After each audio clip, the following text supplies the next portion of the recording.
faith. Faith is a word that we use to mean a few different things and layers. Often we speak of the faith, and what we really mean is the deposit of faith, the statements of belief that we have that are so eloquently stated in the creed. But faith is more than just a set of propositions, a set of beliefs. It's what those beliefs mean. But we need faith, we need belief. In order to get out of bed in the morning, we need faith to deal with the world, beliefs to deal with the world. It's part of how we are constructed as human beings. But faith in the context of our faith, the Catholic faith, is not just belief for belief's sake. Most of our modern world thinks of belief as just believing in something. They realize as human beings we need to believe in something. But we say, yeah, that's true. We can't function without having a belief in something, even if it's wrong. But our faith calls us to believe not just in anything, but to believe in the truth. Not just any truth, but those saving truths that are essential to our very life. We are made to be with God. He created us and created within us an absence that only He can fill. It's that longing, that desire, that emptiness that leads us back to God, because we are in the situation where we are far from Him. We need to be drawn back to Him. But our faith just doesn't give us something to make us feel good. Our faith gives us life. Not just life in this world, but life eternal. It gives us everything. In the second reading, it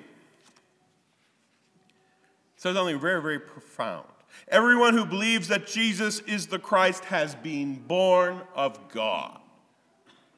Everyone who believes that Jesus is the Christ has been born of God. And it says something really interesting. Everyone who loves the parent loves the child. I love this. It helps you do it. Loves the parent, loves the child. Meaning that we say we love God, we love His children. James said it another way. If you say you love God but hate your neighbor, you're a liar. That's why the 10 Commandments are broken up into love God, love neighbor. Both go together. If you love the parent, you will love the neighbor. And by the way, that is the most telling, most powerful way in which you know whether you truly love God. Because God is the unseen God. He's the way beyond our natural senses. So we can't treat the people around us in a way that is truly loving. How can we say we love God? We can't love those who are right around us. By this that you know that we love the children of God, when we love God and obey His commandments. For the love of God is this, that we obey His commandments. That struck me and it rubbed me a little the wrong way. Maybe it did for you, I don't know. But to say that for the love of God is this, that we obey His commandments. Now, I always thought in terms of unconditional love, He's only going to love us if we obey and do what He wants us to do. But no. He's just letting us know that you say you love me, this is how you show me love. I mean, there would be men who would die for this in their relationships with women. There would be husbands that would die for the wives just to tell them, this is what you need to do to let me know that I really love you. And God is just letting you know that if you really love me, you need to do this, because this is how you show to me that you love me, by keeping my commandments. He's doing this very clearly for us men, and you women as well, is that I know for us men, we have to be told very clearly, because man, we can get lost and confused very quickly. But He's telling us very clearly that this is how you show that you love me, by doing these things. Because we want to, naturally as human beings, show others that we love them by doing things for ourselves. We want to show how we love other people by doing things that we want for ourselves, instead of finding out what the other person really needs to show that they are loved, and do the things that really show that you love them. Not what you want, but how it conveys love. And God's just being very clear. It's helpful for us because we want God to love us no matter what we do. But we know very clearly in our human experience, but that's utter nonsense. If we say we love someone but do unloving things, that is not love. Amen? If you do not show real love. Now, we in our society use that word love very poorly. We say, oh, I love you, but you do hurtful things. You don't love them. I love you, honey, after I've just beaten you up. No, that's not love. You can say whatever you want, that's not love. Or I go and use someone, but I loved you, that's why. No. If what you're doing is harmful and destructive to the person you're with, then that is not love. People will use that, but no, that's not love. It really needs to be loving actions. That's why God is very clear. It's not a selfish thing what God is asking us to do to obey his commandments. It is a challenging thing. So God says, yeah, you need to love selflessly, and I'll even help you out by letting you know what is love and what is not. Because we human beings, it is amazing what we call love, but it's really not love. And the 10 Commandments, if you hear them, are the most challenging thing in the world. They're not the only commandments of God, but they are challenging in and of themselves. And by the way, each and every one of us break the spirit of the 10 Commandments when we're children. We start out doing that. Every one of us. We are disobedient to our parents, not only our physical earthly parents, but to God as well. We are naturally rebellious. So of course God lets us know. That's when we are children. We develop that one way where we learn to obey God and obey our parents in all righteousness, or we go the other way. You say, well, most kids don't murder, but all kids learn how to get angry when things are not going their own way. And that's the beginnings of the breaking of that great commandment, thou shalt not kill. And so on and so forth. All the commandments are very powerful in that way. Trying to protect what is most important and what is truly loving. For the love of God is this, that we obey his commandments. And it's not that you are perfect in obeying the 10 Commandments and the commandments of God, but these challenge you to stop being selfish and to be loving. And they will challenge you until the day you die. You must understand this. It's not about checking off the list. Each one of those commandments just challenges you to the very core. You can take the commandment, thou shalt not commit adultery, which said positively that you shall be faithful to your spouse. And all that means as a person, as individuals, as a couple, and as a society, it challenges us to the very core that marriage needs to be properly defended, not just with words, but in our very actions, each and every one of us. It challenges us that we are faithful and grow in that. It's something that challenges every married person. And non-married person, by the way. I've challenged young men often in confession. I said, would you want some other man to treat your future wife the way you've been treating some of your girlfriends? Would you want them to do things to them that you've been doing to your girlfriends? He said, no, man, I wouldn't want that. Then treat the women in your life as if they were your future wife, and that you would protect them with that dignity and that respect. And vice versa. It goes both ways. And I challenge them to start praying for their future wives and their future husbands when they're talking to women. That we treat them in a way that we would want other men and women to treat our spouses. With that great dignity and respect, because that protects marriage. It protects the family. with the dignity that all men and women deserve. Men and women, regardless, are not meant to be used, but to be treated with the utmost and greatest dignity and respect. But that's how you show you love God. And his commandments are not burdensome. They're not. It's a lie that we live in the world that thinks the commandments of God, oh, those are so hard, those are impossible. I have to say, my personal experience is that sin is a greater burden and chain to ever live. You think of Bob Marley's Ghost in the Christmas Carol. It was the chains of what he did in his life that weighed him down. It wasn't the good that he did. It was the evil that he did. Sin weighs you down. Sin destroys you. Sin takes away love from you. It takes away the capacity for you to love. God's commandments are a challenge, but they are not a burden. They are a challenge. They sometimes are difficult to live in a challenging world. That challenge that is against what we believe and what God teaches us. But they are not a burden.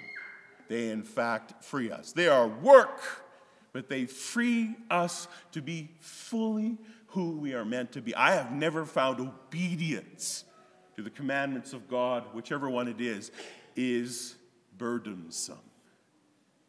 It is freeing. It is freeing. And whatever is born of God conquers the world. And this is the victory that conquers the world, our faith. Who is it that conquers the world but the one that believes that Jesus is the Son of God? This is the one who comes by water and blood, Jesus Christ, not with water only, but with the water and the blood. And the Spirit is the one that testifies, for the Spirit is truth. Our faith conquers the world, that true belief in Jesus Christ and what he's done for us. But our faith is not just a belief, and that's it. Our faith needs to be lived for it to be full. It needs to be lived so that it can be life-giving, that it can conquer the world. The original Christians were no, look at those Christians. See how they love each other. They practiced real love in their communities. They forsook things in their world and which exist in our world, which are unloving. And they may have been persecuted and killed for it by some. But their actions bore witness to the truth. How they lived their lives bore witness to Jesus Christ, the one they fell in love with. One woman was asked, a nurse, to go to somewhere in Saudi Arabia. But one of the things that was going to be difficult for her is that you can't talk about Christianity there. It's against the law. And that really was tough for her because she always did talk about it. But she said, okay, I want to go and serve the people there as a nurse. And she went there. And she stayed there for many months. At the end of the time she was there, people came up to her afterwards and asked her about Jesus Christ. And about, who is this guy and all that. And she never said a word about him. It was how she lived her life that spoke for Christ. How we live our lives speaks for Christ. We must speak loudly and clearly. I think sometimes in our modern media, we get this reality that we need to say all these words. And that's important. It is part of our tradition to really understand what it means to do the things that God asks. But the most important thing is they must see Christ. They must see Christ before they will ever listen to what we have to say. They must see Christ, and we must give them Christ. Not just, oh, nice Christ, he's nice and loving to everybody, but that daunting guy that just, man, If you don't hear the Gospels, Christ is not this, loving and he is loving and accepting, but he's also challenging. We want Christ, and this is the danger. Whenever Christ agrees with us, we must stop and say, am I listening to Christ or what I want? Am I listening to Christ or what I want? What is easy for me? That's for each and every one of us, because Christ truly is the most loving. You feel totally loved, but you also are totally challenged. God is both the God that consoles and chastises. He both lets you know that to the very core of your very being, he loves you, he has willed you, you are here for a purpose, and that he has got your back. But at the same time, you need to be loving. You need to learn what true love is, and you need to strive for it. God, in Jesus Christ, is mercy and love. He understands that we as human beings make mistakes, and we don't get there all the time, but we need to strive for that. But that's our response to his love. Us doing nothing. Just being the same way we've always been is not a loving response to what God's. He says, you want to love me, keep my commandments, strive for that.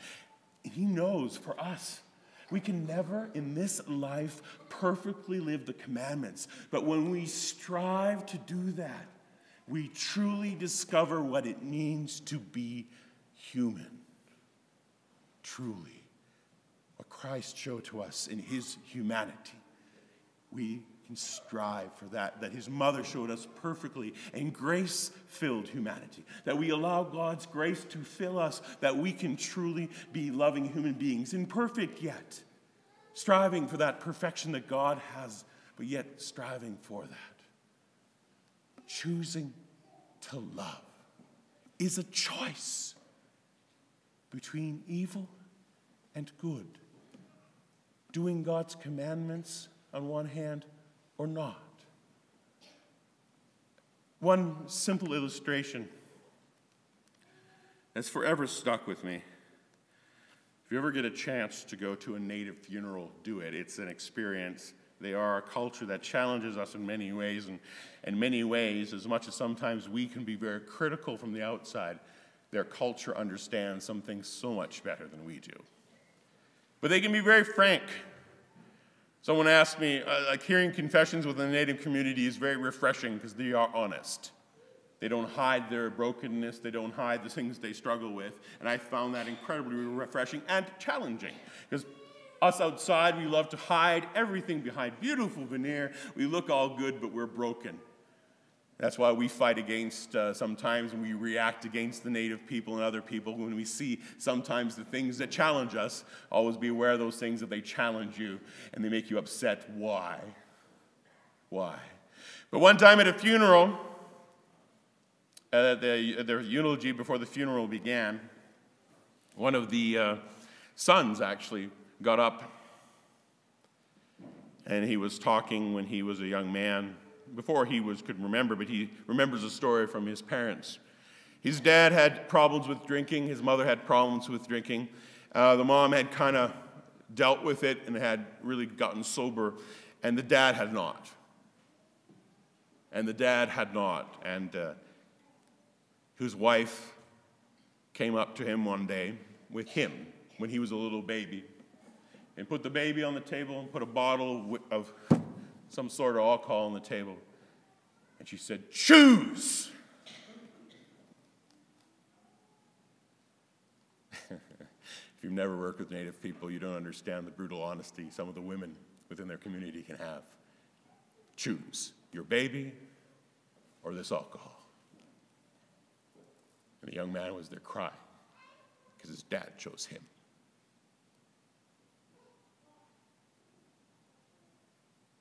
And I just sat there and going, wow, that's what God is saying to us. Sometimes in subtle ways, but oftentimes in very strong ways. Choose. Choose ye this day whom you will serve. It means you give up something. We see alcoholism and all that it brings as a true burden it is, but by the way, every single darn sin in the world is equally burdensome in one way or another. Choosing to love God is work. Now, that man had to work to give up that addiction, to do what he needed to do, to be there for his family, but he chose. And he was there for his family, and he was there. That young man spoke of his father with great respect because he chose him, chose his family. How do you show your love? By what you choose, whom you choose to follow and live by. So I challenge you, choose. Choose ye this day whom you will serve, and serve him.